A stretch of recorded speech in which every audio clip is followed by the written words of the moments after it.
السلام ويخرجهم من الظلمات إلى النور بإذنه ويهديهم إلى صراط مستقيم. God uses this Quran to guide people. And who are the people he guides? The people who are actively looking for his pleasure, for the pleasure of God. Subul as-salam. What does he guide them to? It says Subul as-salam. Subul is the plural of sabil, so path. So the paths towards salam, which is peace. وَيُخْرِجُهُم مِّنَ الظُّلُمَاتِ إِلَى النُّورِ. And it takes them out of darkness and into light by the will of God. So there's a lot of talk about darkness and light. And obviously those of us who have studied religion and or even studied law, we realize that anything can be interpreted in a number of ways. So it could be quite unfortunate if someone says, you know, darkness is what these people believe and light is what I believe, and that's my definition of taking people out of darkness and into light. But again, we go back to the Quran to find more clues of what exactly is darkness and what exactly is light, although both terms are quite abstract. God says in the chapter titled Abraham, Surah Ibrahim alayhi salam, وَلَقَدْ أَرْسَلْنَا مُوسَى إِلَىٰ قَوْمِهِ أَنْ أَخْرِجْ قَوْمَكَ مِنَ الظُّلُمَاتِ إِلَى النُّورِ وَذَكِّرْهُم بِأَيَّامِ اللَّهِ.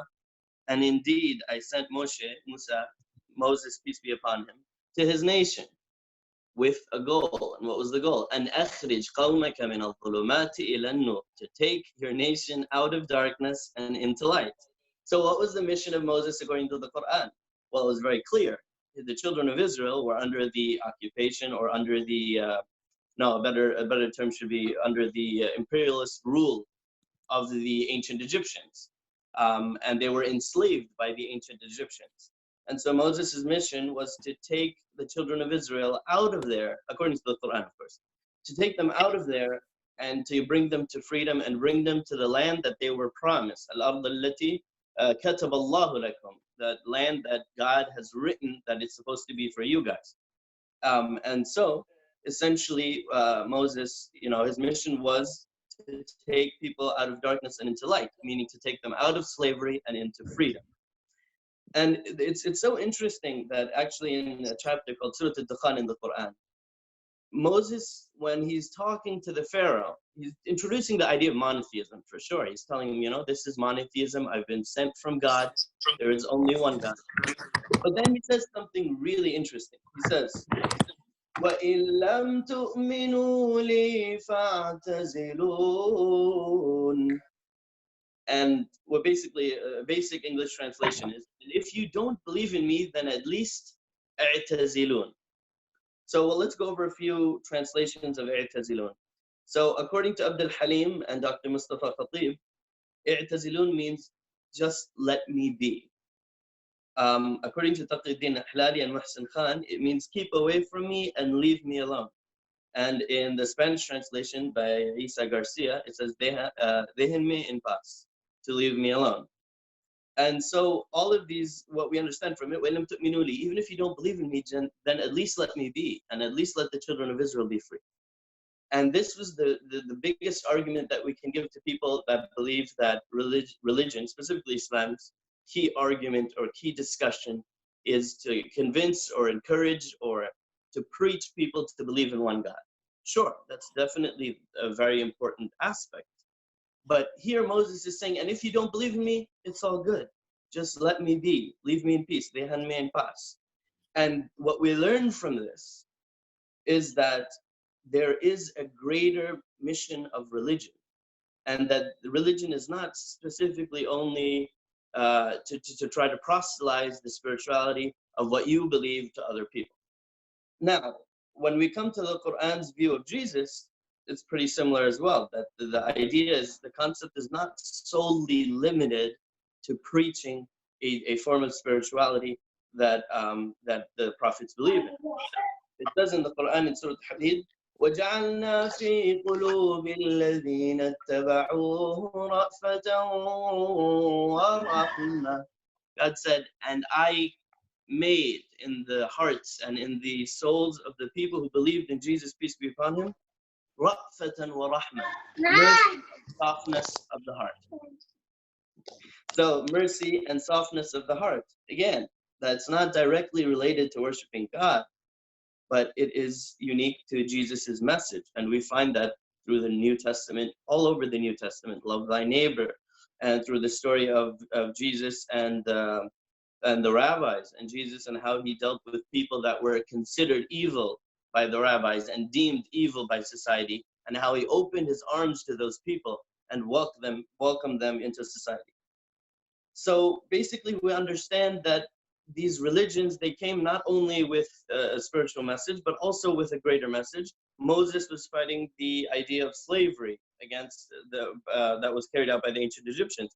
Jesus was fighting against the idea of having a harsh-hearted mentality, of being self-righteous, of looking down upon others. That's why it says rahmatan wa ra'fatan wa rahma. And finally, Muhammad, peace be upon him, and all the prophets. So one way we can know what his message was, or the crux, or the main point, the thesis of his message, is through the speech of his cousin. So Muhammad, peace be upon him, sent his cousin to Abyssinia along with a group of followers when they were being persecuted in Mecca. And he sent them to Abyssinia because there was a king there that really truly believed in freedom of religion, and that he knew that they would be able to live there freely without being tortured the way his followers were being tortured in Mecca.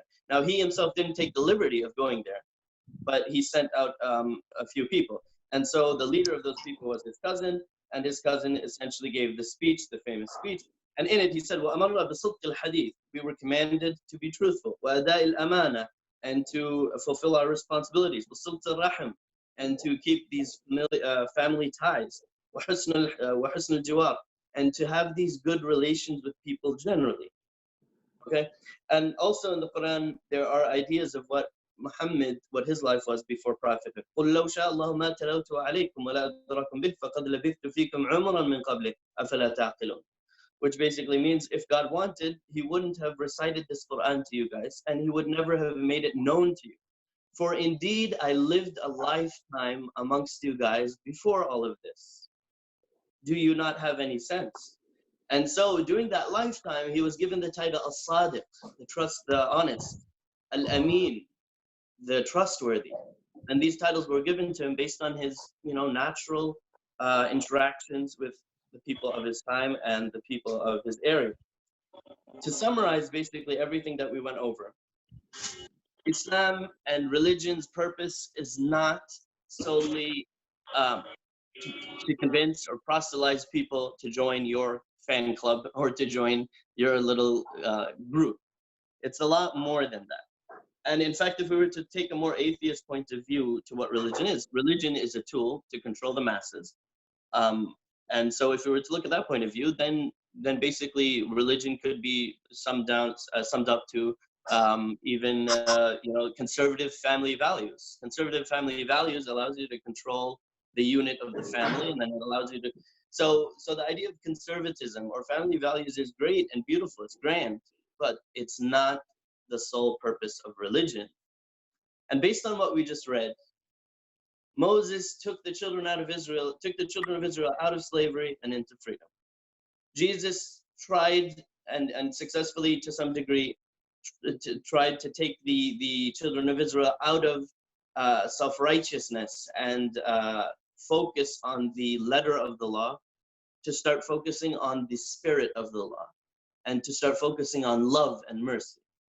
And Muhammad, peace be upon him, tried to take people out of the influence or the spheres of influence of the Roman Empire and the Persian Empire, and allowed the Arabs to have their own identity.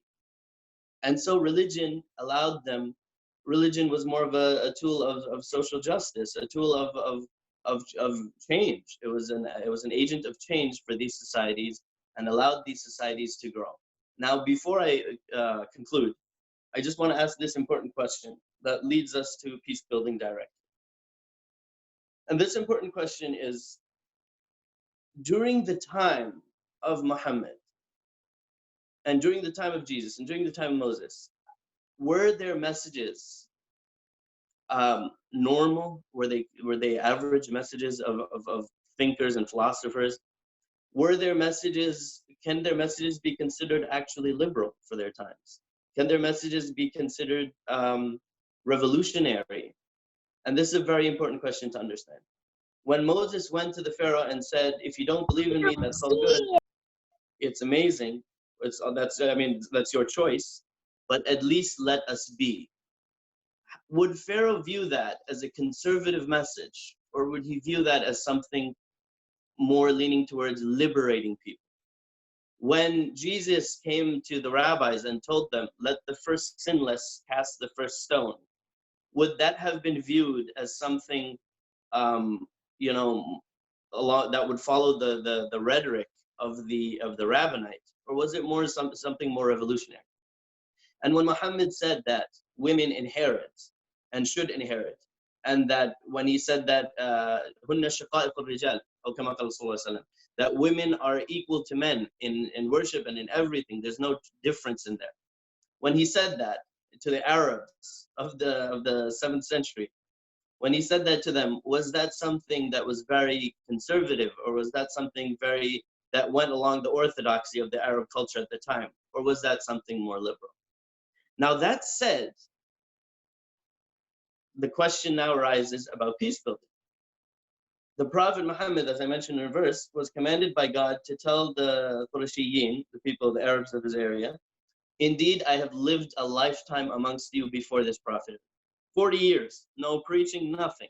What was he doing in those 40 years? Well, one thing he was doing was peace building in something called Hilf al-Fudul. And that was actually during his late teenage years when he joined Hilf al-Fudul. Hilf al-Fudul was a pact when the Arabs realized that some of the rich Arabs and some of the more powerful Arabs were taking advantage of the poor pilgrims that used to come to Mecca. They created this pact in order to help and support anyone who had no family ties in the Arabian culture. If you had no family ties, you wouldn't be protected by law.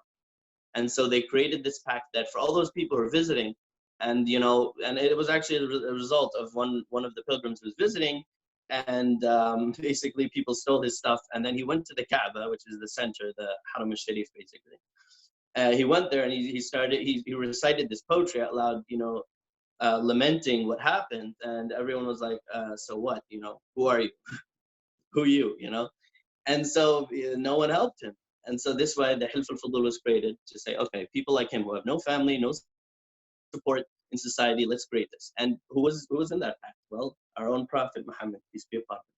That was the work he was doing before his prophet, and that was the work that God highlighted during the arguments that pursued between the prophet and the Arabs of his time. So if that's what he was doing before his prophethood, and an argument can be made, quite frankly, he did that after his prophethood, although as a political figure, the prophet was also a political figure, that goes without saying. There's always the idea of diplomacy when you're a leader of a nation. But what really stands out is the fact that he was a young teenager. No one told him to do it. He didn't get a command from God. His parents already passed away. He was as you all may know, he was an orphan. So there was no push. It was just an intrinsic he was intrinsically motivated to do that, and that motivation was God given. That was the same motivation that was given to Moses, and the same motivation that was given to Jesus. Although Moses, that was mostly after his prophethood. In the Quran, there are also stories about Moses even before he became prophet. How when he saw the children of Israel suffering under the ancient Egyptian rule, he did feel that pain. He felt that. And say similarly, Jesus, even before he started openly preaching, these things, he already was faced with the idea that the children of Israel, or certain people from the children of Israel, were speaking very negatively about his mother, about her relationships, etc., etc. And so, to conclude, basically, religion is not what we often think it is. If it's a tool to control masses, then we should limit it to conservative family values, and we should limit it to government, limit it to these things. But if it's spirituality, if it's a message to take people out of darkness and into light, then that must include peace building. And that's one of the most beautiful things. That's why in the Quran, as one of the verses I mentioned, it said, um, إلى سبل السلام يهدي به الله من يتبع رضوانه وسبل السلام. It guides you to the multiple ways to peace, meaning there are multiple ways to peace, and we ask God to make us among those people who use religion to bring us to peace and use religion to take people out of darkness and into light. Thank you. Jazakallah khairan, Imam Ismail. Yeah. Iman, can you hear me? Yeah, Stephen, I can hear you. Sure. Okay, so I think the fast ends in 1 minute. Do you have someone on your end? Yeah. Sarah is waiting impatiently. Hi, everyone. Ramadan Kareem and Iftaran Shahiyan. Sarah is waiting for us. She's gonna play something really very unique, a very unique musical instrument. This is just a glance of our iftar tonight. It's called frika with lamb. Very nice. Lamb chops, soup, salad. It's called fattoush salad. I love fattoush. Okay, so Sarah, what? I love fattoush. You love fattoush, great. Yeah. Mm. So you are all invited. So Sarah, are you with us? Sarah? Sarah? I think she's muting her her microphone. Sarah? Just a minute, I'm sending her a message. Yes, Sarah, are you with us? Yes. Yes, Sarah. Okay. Yeah, we all waiting for you because in 1 minute we're gonna have iftar. So please. This is our adhan. Okay. Yes, this is Sarah. This is Rima's sister. Okay, this is Yalla, my. It's a Turkish instrument. I'm gonna play for you something from like a traditional Turkish song. I wish you will like it.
I'm sorry because the microphone had a problem, so I don't think that it was perfect. It was excellent, more than perfect. Thank you, ma'am.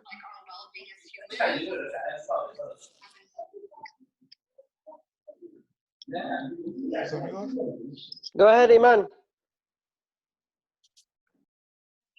because it hasn't yet. So just give me 1 minute. 1 minute. With Qasim.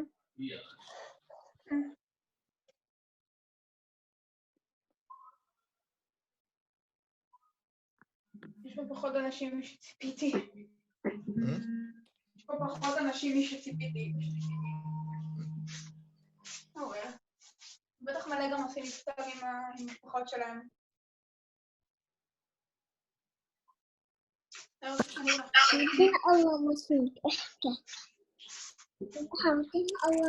لا حط على مكان أحسن.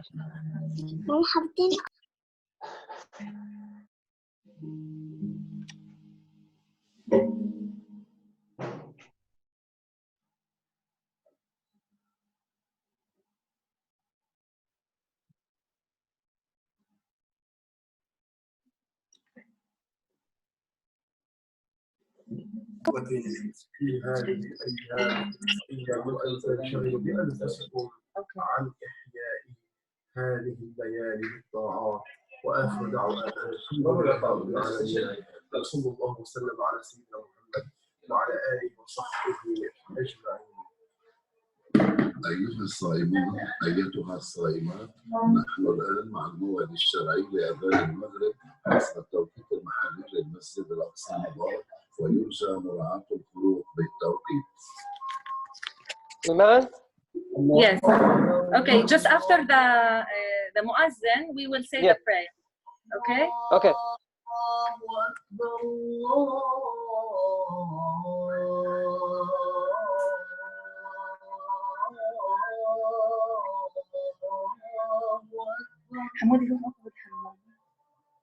أشهد أن لا إله إلا الله.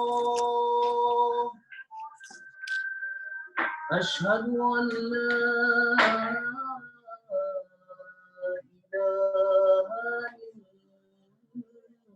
إلا الله.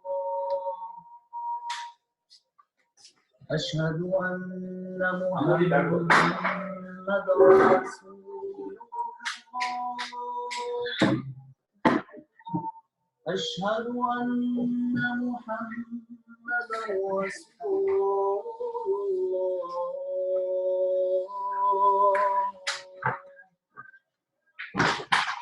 حي على الصلاة. حي على الصلاة.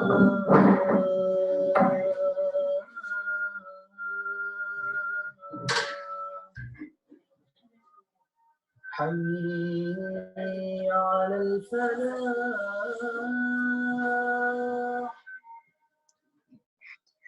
حي على الفلاح.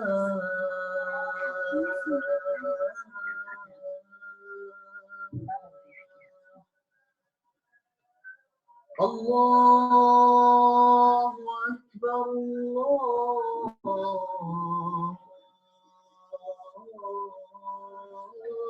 أكبر. لا إله إلا الله. Okay. Now Qasim is going to say the prayer. Okay. واهدنا صراطا مستقيما وأتم علينا نعمتك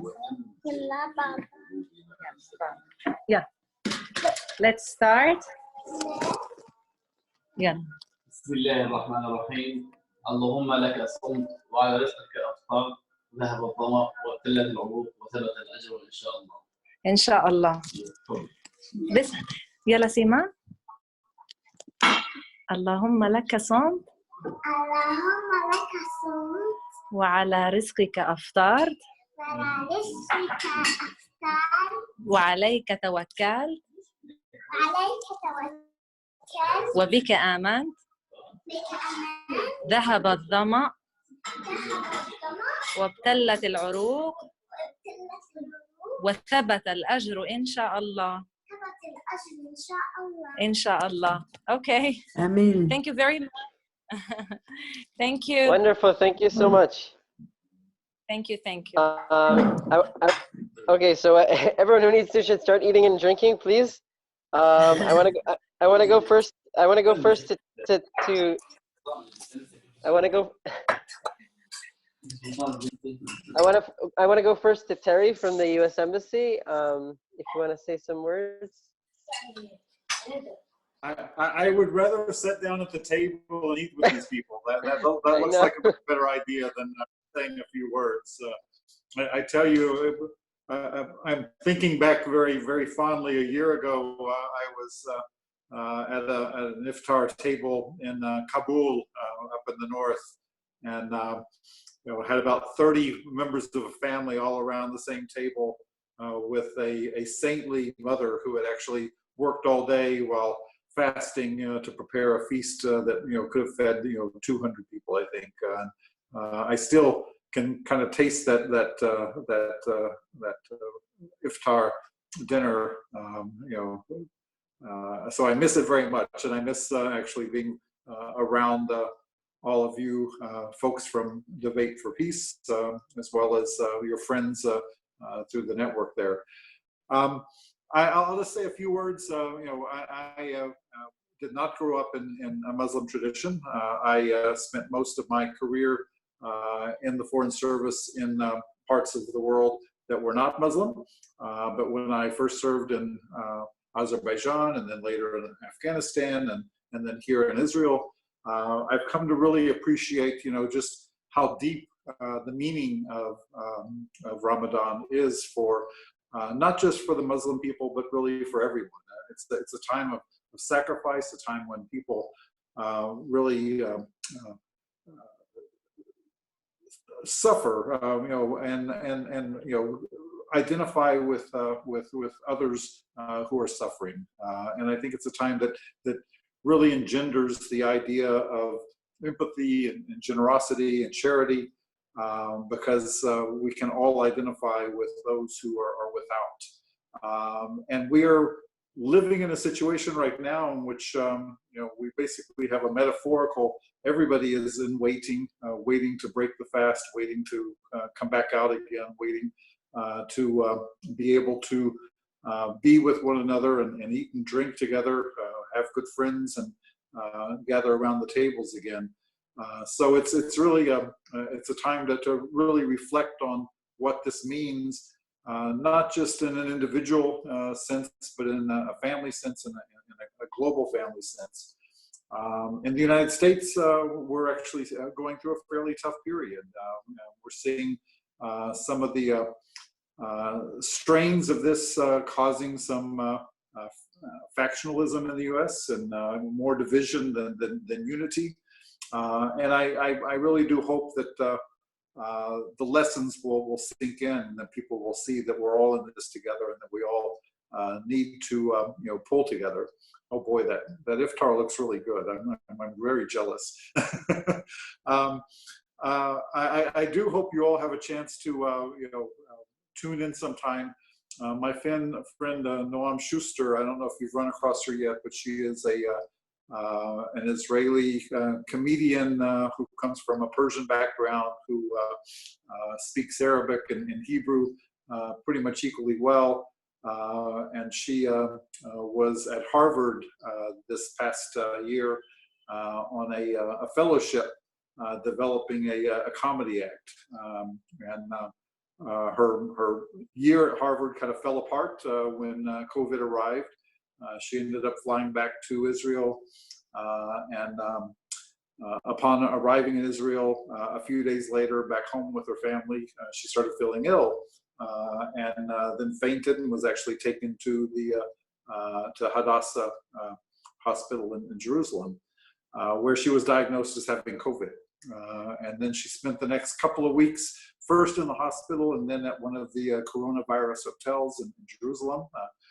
And what she discovered there was that all the people who were sick together in this hospital, suddenly, they weren't Jews and Muslims and Christians, Palestinians, Israelis. They were people. They were people who were sick, and they were people who were, had an opportunity at a time when all of us were separated. They had the opportunity to be together. and they ended up, playing music together. She ended up performing her comedy routine for the audience, the only comedian in the world who had a true live audience. And there were actually some wonderful kind of, lessons that came out of this, horrible experience. I mean, she really was very sick, but she came out of it in a way that gave her hope that there is a chance for people, once they realize they're all the same, they're all in the same plane, that they can connect with one another. So that's my hope for 2020 Ramadan. I'm hoping that we will all connect with one another, see the commonality, and develop the empathy that is really at the core of what I think Ramadan means. So I send my greetings to all of you, and my empathy and my jealousy for the iftar table there. And hopefully the next time around, we're all going to be sitting around together, enjoying the incredible food that is part of this experience as well. So thank you all, and thank you, Stephen, for including me tonight. Amin. Thank you so much. Mohammed, is it working? Yeah. Okay, great. So I want to go to our friend Mohammed in Tunisia. You prepared something for us, right?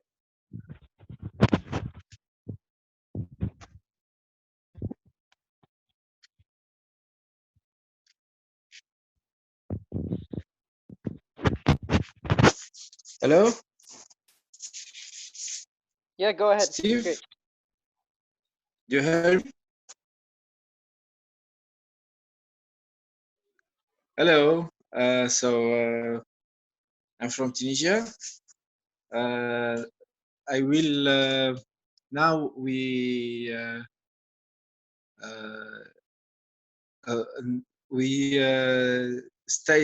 studying the Iftar in Tunisia. Not yet, but I will sing for you. Pray just for Ramadan. It's اللهم اختم لنا بالخير يا رحمن. اللهم اختم لنا بالخير يا رحمن. اللهم اختم لنا بالخير يا رحمن يا رحيم. ربنا تقبل منا إنك أنت السميع العليم، وتب علينا إنك أنت التواب الرحيم، وراجع بنا إلى الحق وإلى صراطك المستقيم. وصلى الله على سيدنا محمد النبي المصطفى الكريم وعلى آله وصحبه وسلم تسليما. So this pray just for his name Salat Tarawih in Tunisia, and now I will play something Tunisian also for you.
So,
افطار عايشك عايشك. للناس الكل. Thank you so much, Mohammed. You're welcome. You're welcome. And I want to try Balambo. I want to try to see if it'll work on your end. Balambo, you want to try?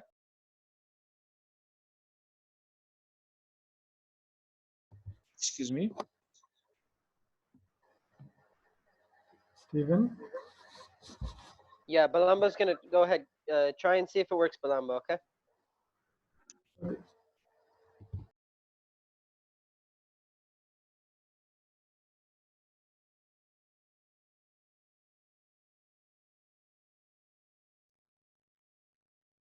We're moving to Iraq next. Should we introduce ourselves before we play? Yes, please. Tell everyone where you are. Yes.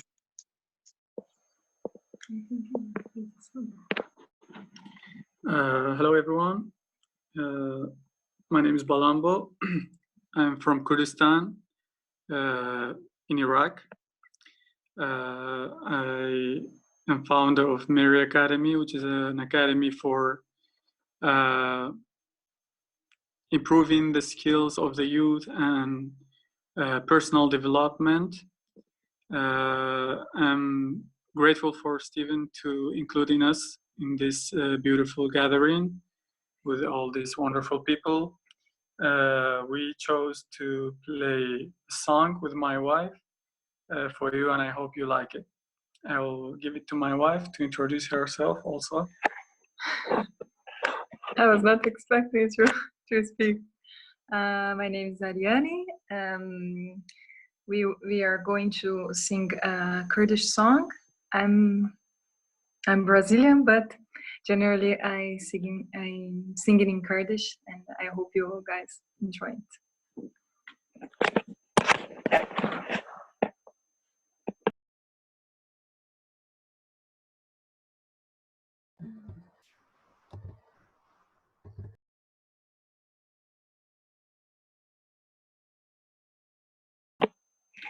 Stephen?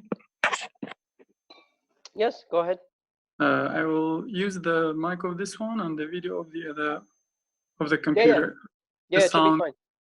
Well.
Eman, eman, eman,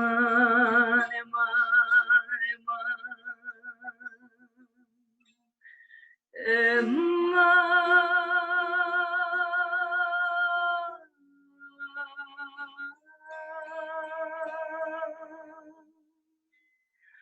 خراب زمان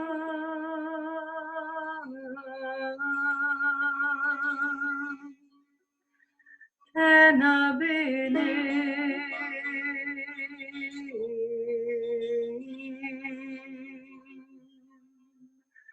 این زمان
از نزنم دلم بر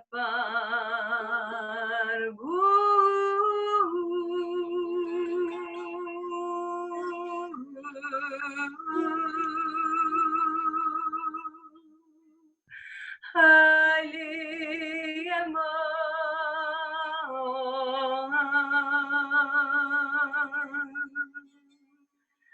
تنابلی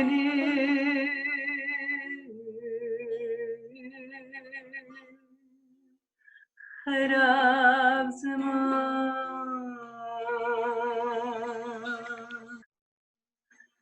ورمان امان امان امان امان امان امان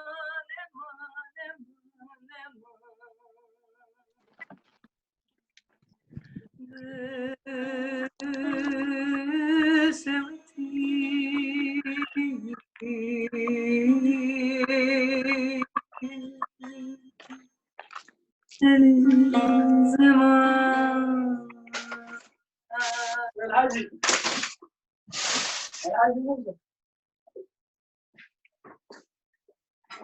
Thank you, everyone. I hope you like. Thank you so much, Palambo.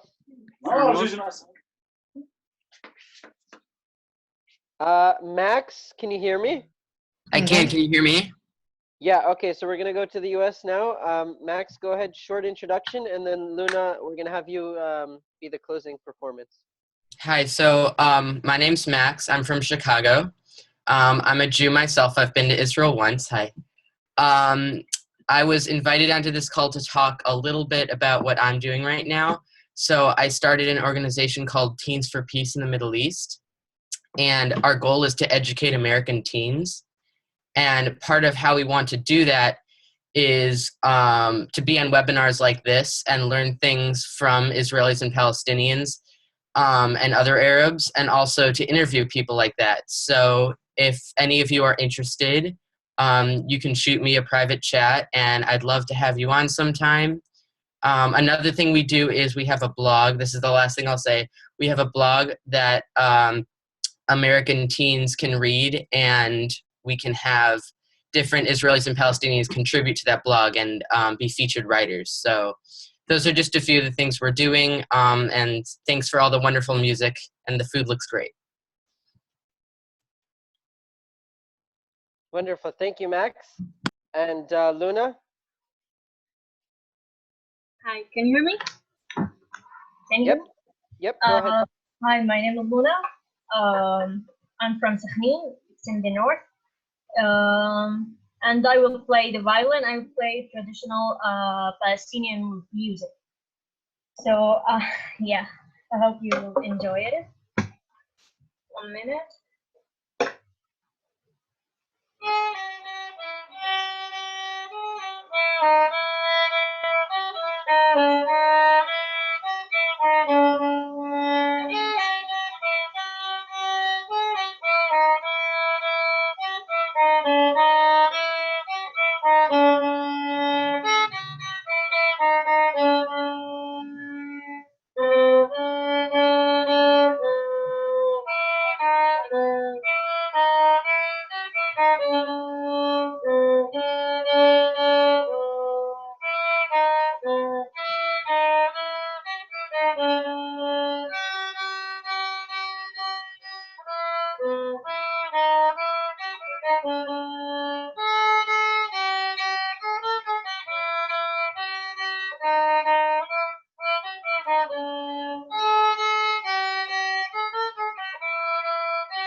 I hope you have enjoyed it.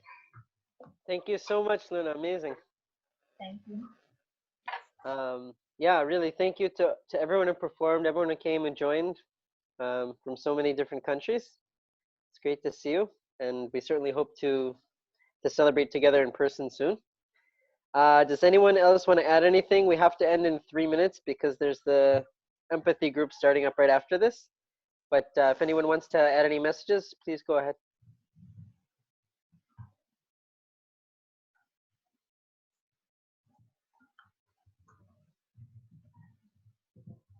Stephen, I wanted to say something. Stephen? Go ahead. Just speak. Oh, okay. Well, first of all, like, thank you to everyone. And it was like a super amazing experience because, like, my dad for the first time was joining me from Mexico, and he was saying all that when he had, like, never any contact. So it was pretty amazing to share something of what we do in Debate for Peace with him. And thank you very much. It really meant a lot to me, like, really. Thank you. Moshe, do you want to say anything?